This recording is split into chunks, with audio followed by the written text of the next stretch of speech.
Салам кандайсыздар. Бүгүн мен сиздерге жардамчы туби этиши тууралуу айтып беремин. Биринчи туби этишинен айтардан мурда мен сиздерге бир жакшы жаңылык менен бөлүшүп кетейин деп атамын. Анткени мен сиздерге 5000 сомдук курсумду мен 10 август күнү баштаймын группа менен биргеликте. Бул курсту сиздер болгону бүгүн 2 август только бир эле күн болгону 1000 сомго сатып алсаңыздар болот. Толук маалыматты мына ушул номерден алсаңыздар болот. Телефон номерди экранда калтырамын. Ошол жака жазып байланышыңыздар.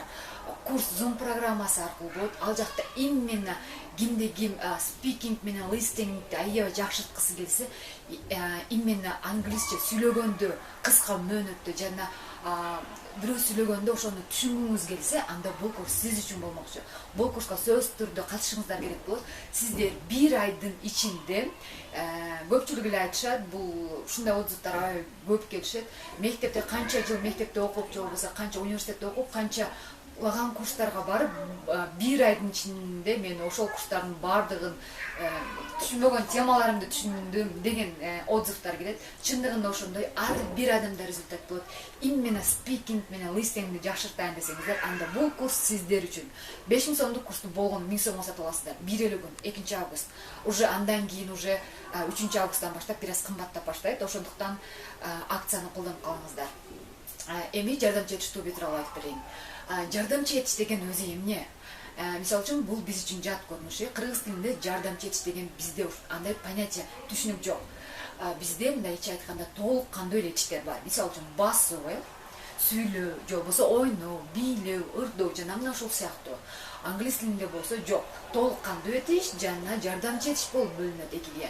Андан кийин толук кандуу этиштер туура жана туура эмес этиштер болуп бөлүнөт. Биз ошонун ичинен именно жардамчы этиш деген эмне ошол тууралуу өтөбүз жана ошол жардамчы этиштердин ичинен эң кеңири таралган тема бул туби этиши болмокчу бүгүн. Жардамчы этиш бул англис тилинде мындай нерсе бар. Ар бир сүйлөмдө этиш болуш керек. Мисалы үчүн кыргыз тилинде кээ бир учурда этиши жок сүйлөмдө болуп калышы мүмкүн. Азыр жай, же болбосо бул кыз сулуу деп, же болбосо үй аябай кооз депчи. Ошол сыяктуу сүйлөмдөр түзгөндө бул этиште эч кандай кыймыл аракет болгон жок. Ал эми ушул эле сүйлөмдү сиз англис тилине которсоңуз, бул сүйлөмдө эмне этиш бар. То есть мындай убакта биз жардамчы этиштерди чакырабыз. Англис тилинде ушундай эреже бар. Эгер сүйлөмдө толук кандуу этиш келбей калса, анда биз жардамчы этиштерди кошушубуз керек деп ушундай эреже бар. Ал эми жардамчы этиштер дагы бөлүнөт билесиздер. To be, to have to do жана башка ошол сыяктуу. Именно to be жардамчы этишин биз качан колдонобуз? Ошол тууралуу айтамын. Бул биринчи учуру, эстеп калыңыздар. Сүйлөмдүн ээсинин ким же эмне экендигин белгилеп аткан учурда колдонобуз. Допустим, I am Айназик. Мен Айназик. Мен киммен? Айназикмин. Менин статусум ким экендигин айтып атканда туби жардамчы этишин колдонсом болот. Допустим, I am a teacher, да, мисалы үчүн. Же болбосо менин улутум ким экен? Допустим, I am кыргыз. Мен кыргызмын, улутум ким? Ошол сыяктуу. Же болбосо it is a book, допустим. Бул китеп, бунун эмне экенин белгилеп атам. Китеп сүйлөмдүн ээсинин ким жана эмне экендигин белгилеп атканда колдонобуз. Бул биринчиси. Экинчиси бул сүйлөмдүн ээсинин кандай экендигин белгилеп жатканда, кайсы же болбосо канча экендигин белгилеп жаткан учурда колдонобуз. Мисалы үчүн she is beautiful, же болбосо he is handsome деп айтсак болот. Ал жакшынакай, кыздарга айта алсам she is деп сөздүрө. Ал эми балдарды болсо he is, ал жакшынакай, татынакай деген маани түшүндүрөт. Бул жерде жардамчы этиш кайсы? Is. To be жардамчы этишинин учук жакта 3 түрү бар. Am, is, are. Ал эми өткөн чакта болсо 2 түрү бар.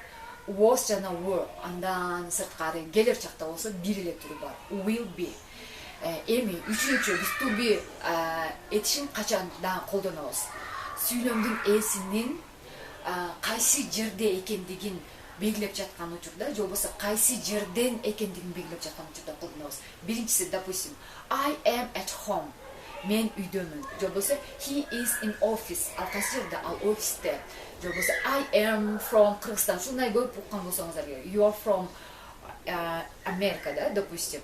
бул жерде эмне деп атат, мен кыргызстандыкмын, мен Америкаданмын деп айтып атат. Бул жерде кайсы жерден экениңизди белгилеп жаткан учурда дагы биз сөз түрдө тууп этишин колдонобуз. Дагы да сиздер ушул сыяктуу темаларды жакшылап менден билим алгыңыздар келсе, анда бул курска сөз түрдө жазылышыңыздар керек болот. Bir gün акция 2 август сиздер болгону бул курска болгону 1000 сомго жатсаңыздар болот.